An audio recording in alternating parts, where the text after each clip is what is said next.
Hi friends, welcome back to my channel. So RRB నుంచి మళ్ళీ ఒక నోటిఫికేషన్ అయితే రావడం జరిగిందండి. సో ఇది జేఈకి సంబంధించిన నోటిఫికేషన్, 2025కి సంబంధించిన నోటిఫికేషన్ అండి.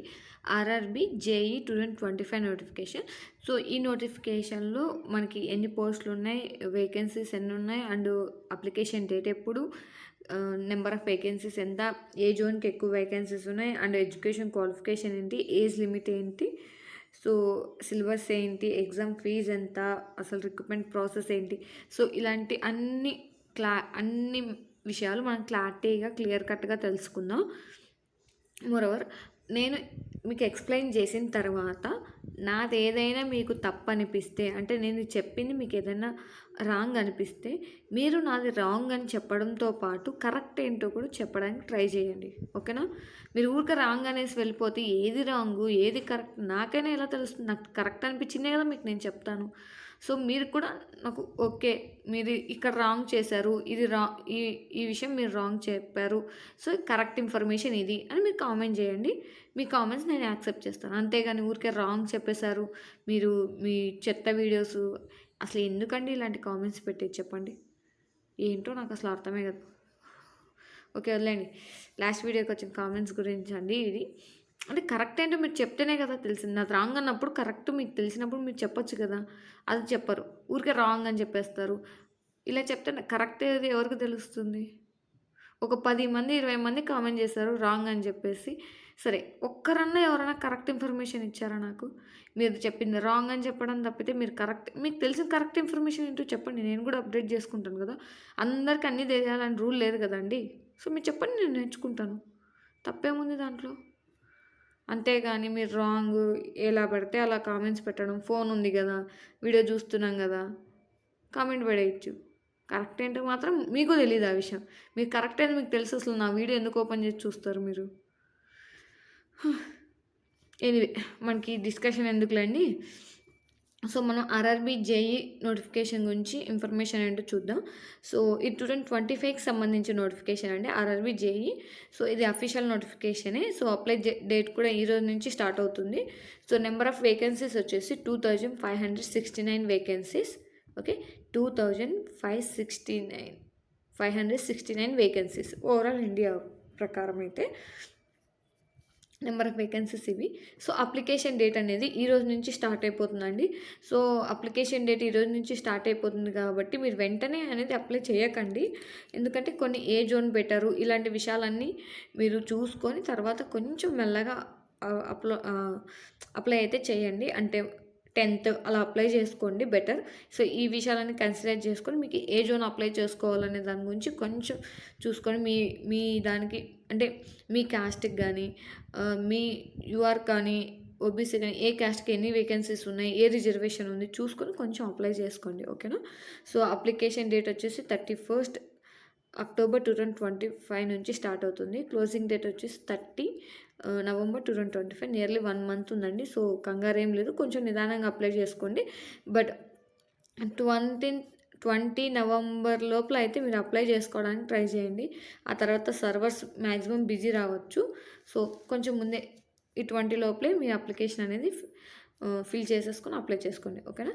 నెక్స్ట్ వచ్చేసి మనకి కరెక్షన్ విండో 3rd 12 2025 నుంచి 12/12/2025 అంటే 3rd డిసెంబర్ నుంచి 12 డిసెంబర్, నేల ఒక 10 days అనేది మీకు కరెక్షన్ విండో ఓపెన్లో ఉంటుందండి. మీరు ఇక్కడ కొన్ని మాత్రమే మీరు చేంజ్ చేయగలరు కరెక్షన్ విండోకి. అంటే నేమ్ ఇలాంటివి చేంజ్ చేసుకోగలరు, బట్ జోను ఇలాంటివి అయితే చేంజ్ చేసుకోలేరండి. కొంచెం అప్లై చేసుకునేటప్పుడే కొంచెం చూసి అప్లై చేసుకోండి. ఓకేనా? సో ఈ జేఈ నోటిఫికేషన్లో మనకి వచ్చేసి 3 కేటగిరీ పోస్టులు అయితే ఉన్నాయండి. సో అవి మీకు ఎక్స్ప్లెయిన్ చేస్తాను. ఆ 3 కేటగిరీ జాబ్స్ పోస్టులకు కూడా సేమ్ పే స్కేలే ఉంటుంది. లెవెల్ 6 పే అండి. పే లెవెల్ వచ్చేసి 6. బేసిక్ శాలరీ ఎంత ఉంటుందంటే 35,400 అనేది బేసిక్ శాలరీ నుంచి మీకు స్టార్ట్ అవుతుంది. ఓకే, సో దీనికి హెచ్ఆర్ఏ, డిఏ ఇలాంటి అలవెన్సెస్ అన్నీ కలుపుకొని 60 to 70,000 అని మీ హ్యాండ్స్లో ఉంటాయి. ఓకేనా? ఇది బేసిక్ శాలరీ. ఇది చెక్ చేసుకోండి. మంచి పోస్ట్ అండి. సో, క్వాలిఫికేషన్స్ కనుక్కుంటే అప్లై చేసి రాయండి. జాబ్ వస్తే గనక మంచి పోస్ట్ ఇది. సో, అంటే సాలరీ బాగుంది. ఓకే. ఏజ్ లిమిట్ వచ్చేసి 18-33 ఇయర్స్ అనేది ఏజ్ లిమిట్ ఉందండి యూఆర్ వాళ్ళకి. సో, ఓబీసీ వాళ్ళకి +3 ఇయర్స్ మనకు తెలిసిందే కదా! అండ్ ఎస్సీ, ఎస్టీ వాళ్ళకేమో +5 ఇయర్స్ అనేది ఏజ్ రిలాక్సేషన్ అయితే ఉన్నాయి. ఓకే. సో, ఏజ్ లిమిట్ అండి 18-30 years +3 years for OBC and +5 years for SC, ST. Number of vacancies వచ్చేసి 2569 వేకెన్సీస్. సో, ఈ 3 కేటగిరీ జాబ్స్ ఏంటంటే ఇవన్నీ జేఈ కిందకే వస్తాయండి. జూనియర్ ఇంజనీరింగ్ ఒకటి ఉంది. డిపార్ట్మెంట్ మెటీరియల్ సూపరింటెండెంట్ ఒకటి ఉంది. నెక్స్ట్ వచ్చి chemical supervisor and metallurgical supervisor అంటానే. సో, మీకు తెలిసే ఉంటుంది కదా, కొంచెం చూసుకోండి. ఓకే. నేను పలకడం ఏమైనా తప్పు పలికినా మీకు ఇక్కడ చూపిస్తున్నాను, కొంచెం చూసుకొని చెక్ చేసుకోండి. ఓకే. సో, జూనియర్ ఇంజనీర్కి ఎడ్యుకేషన్ క్వాలిఫికేషన్ వచ్చేసి డిప్లొమా ఆర్ డిప్లొమా కానీ or degree in electrical mechanical engineering S N T అంటండి. And engineering or relevant stream from the recognised university. Okay. Education qualification వచ్చేసి ఇది. సో, ఇంకొక మీకు డిపార్ట్మెంట్ మెటీరియల్ సూపరింటెండెంట్కి ఏమో diploma or degree in engineering for any discipline. Okay. దీనికి any discipline అయినా పర్లేదు. డిప్లొమా కానీ degree in engineering from any discipline అయినా ఉండాలి. దీనికి మాత్రం ఎలక్ట్రానికల్ మెకానికల్ ఇంజనీరింగ్ ఎస్ఎన్టీ వీటిల్లో మాత్రమే ఇంజనీరింగ్ చేసి ఉండాలి. స్పెసిఫికేషన్స్ ఇక్కడ ఎనీ డిసిప్లిన్ అయితే అప్లై చేసుకోవచ్చు. సో, ఇక్కడ కెమికల్ సూపర్వైజర్కి అయితే bachelor degree in science with physics and chemistry with minimum 55% marks అండి. ఇది ఒకసారి చెక్ చేసుకోండి. 55% మార్క్స్ అనేది కంపల్సరీ ఉండాలి. ఓకే. సో, ఎడ్యుకేషన్ క్వాలిఫికేషన్ అయితే ఇది. నెక్స్ట్ వచ్చేసి అప్లికేషన్ ఫీ. సో, 500 అని అయితే యూఆర్ వాళ్ళకైతే 500 అనేది అప్లికేషన్ ఫీజు ఉంటుంది. అండ్ దీంట్లో 400 అనేది రిటర్న్ ఇస్తారండి. 400 ఆఫ్టర్ CBT 1 ఎగ్జామ్. ఓకే. మనకి రైల్వేస్లో ఇది ఒక అడ్వాంటేజ్ కదా, మనకి ఫీజు మనం పే చేసిన తర్వాత CBT 1 అనేది కంప్లీట్ చేసిన తర్వాత ఎగ్జామ్ రాసిన తర్వాత మనకి 400 అనేది రిటర్న్ వస్తుంది. మీరు CBT 1 ఎగ్జామ్ రాస్తే మాత్రమే. ఇన్కేస్ మీరు రాయలేదు అనుకోండి మీకు రిఫండ్ అనేది రాదు. Okay. 250 for SC, ST, OBC, PWBD, female candidates and etcetera. కొంతమందికి ఈ 250 అనేది ఎగ్జామ్ ఫీజు ఉంటుందండి. ఇందులో 200 అని రిటర్న్ ఉంటుంది ఆఫ్టర్ CBT 1 ఎగ్జామ్. ఓకే. అసలు రిక్రూట్మెంట్ ప్రాసెస్ ఏంటి? సో, రిక్రూట్మెంట్ ప్రాసెస్ ఏంటంటే CBT 1 ఎగ్జామ్ ఉంటుంది, CBT 2 ఎగ్జామ్ ఉంటుంది. CBT 1 తర్వాత కట్ ఆఫ్ రీచ్ అయితే CBT 2 ఎగ్జామ్ ఉంటుంది. సో, CBT 2 మార్క్స్ని బట్టి మెరిట్ లిస్టులు మీరు ఉంటే కనుక మిమ్మల్ని డాక్యుమెంట్ వెరిఫికేషన్ కోసం పిలుస్తారు. మీరు డాక్యుమెంట్ వెరిఫికేషన్లో కనుక మీరు కరెక్ట్గా ఉండి మీరు క్వాలిఫై అయిపోతే మెడికల్ ఎగ్జామినేషన్ ఉంటుంది. తర్వాత మీకు అనేది పోస్ట్ అనేది ఇవ్వడం జరుగుతుంది. ఓకేనా. సో, దీంట్లో టైపింగ్ టెస్ట్ కానీ ఫిజికల్ వెరిఫికేషన్ కానీ ఇవేమి ఉండవండి. ఫిజికల్ టెస్ట్ కానీ సైక్రోమెట్రిక్ టెస్ట్ కానీ ఇలాంటివి ఏం టెస్ట్లు అయితే ఉండవు. CBT 1 ఉంటుంది, CBT 2 ఉంటుంది, డాక్యుమెంట్ వెరిఫికేషన్, మెడికల్ ఎగ్జామినేషన్ అయితే ఉంటుందండి.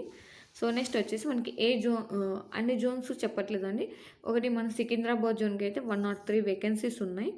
సో, ఈ 103 వేకెన్సీస్లో కూడా 50 యూఆర్ కేటగిరీకి ఉన్నాయి, 13 ఎస్సీ కేటగిరీకి ఉన్నాయి, 8 వచ్చేసి ఎస్టీ కేటగిరీకి ఉన్నాయి, 15 వచ్చేసి ఓబీసీ ఉన్నాయి, 17 వచ్చేసి ఈడబ్ల్యూఎస్ వాళ్ళకు ఉన్నాయి. ఓకే. సో, ఓవరాల్గా 103, 50 వచ్చి యూఆర్, 13 వచ్చి ఎస్సీ, 8 వచ్చి ఎస్టీ, 15 వచ్చేసి ఓబీసీ, 17 వచ్చేసి ఈడబ్ల్యూఎస్ వాళ్ళకి వేకెన్సీస్ ఉన్నాయి. సో, ఇది మన సికింద్రాబాద్ జోన్కి. సో, ఎక్కువ వేకెన్సీస్ ఉన్నదైతే కోల్కతా జోన్కి ఉన్నాయండి. 628 వేకెన్సీస్ ఉన్నాయి. నెక్స్ట్ వచ్చేసి ముంబై జోన్కి 434 వేకెన్సీస్ అయితే ఉన్నాయి. ఓకే. 434 వేకెన్సీస్ అయితే ముంబై జోన్కి ఉన్నాయి. కోల్కతా జోన్కి వచ్చేసి 628 వేకెన్సీస్ అయితే ఉన్నాయి. అంటే ఫస్ట్ ప్లేస్, సెకండ్ ప్లేస్ ఈ రకంగా చెప్తున్నానండి. సో, మన సికింద్రాబాద్ జోన్. ఓకే. మీకు ఇంకా కావాలంటే చెప్పండి, ఇంకా ఏ ఏ దానికి అంటే ఏ జోన్లకి ఎన్నెన్ని వేకెన్సీస్ ఉన్నాయో మనం ఇంకొక వీడియోలో చెప్తాను మీకు క్లియర్ కట్గా. ఓకేనా? సో మనకి ఎగ్జామ్ ప్యాటర్న్ ఎలా ఉంటుంది, CBT 1 ఎగ్జామ్, CBT 2 ఎగ్జామ్ అని చెప్పాను కదా. సో సిలబస్ వచ్చేసి CBT 1 ఎగ్జామ్ సిలబస్ వచ్చేసి mathematics 30 marks 30 questions, general intelligence and reasoning 25 questions 25 marks, general awareness వచ్చేసి 15 questions, 15 marks, general science 30 questions 30 marks. ఓవరాల్గా 100 మార్క్స్ CBT 1 ఎగ్జామ్ ఉంటుంది. 19 మినిట్స్ అయితే టైం ఉంటుందండి. సో నెక్స్ట్ వచ్చేసి CBT 2 ఎగ్జామ్. ఇది 150 మార్క్స్కి ఉంటుంది. 120 మినిట్స్ అనేది టైం అయితే ఉంటుంది. సిలబస్ వచ్చేసి general awareness 50 questions 15 marks, physics and chemistry 15 questions 15 marks, basic computer and application 10 questions 10 marks, basic environment and pollution control 10 questions 10 marks, technical ability, so ఇది core subject అనుకుంటా అండి. So technical ability 100 questions 100 marks. ఓవరాల్గా 150 questions 120 minutes అయితే time అయితే ఉంటుంది. ఇది CBT 2. So దీని తర్వాత మీకు డాక్యుమెంట్ వెరిఫికేషన్ ఉంటుంది. నెక్స్ట్ వచ్చేసి మెడికల్ ఎగ్జామ్ తర్వాత మీకు వచ్చేసి పోస్ట్ అనేది ఇస్తారు. ఓకే. సో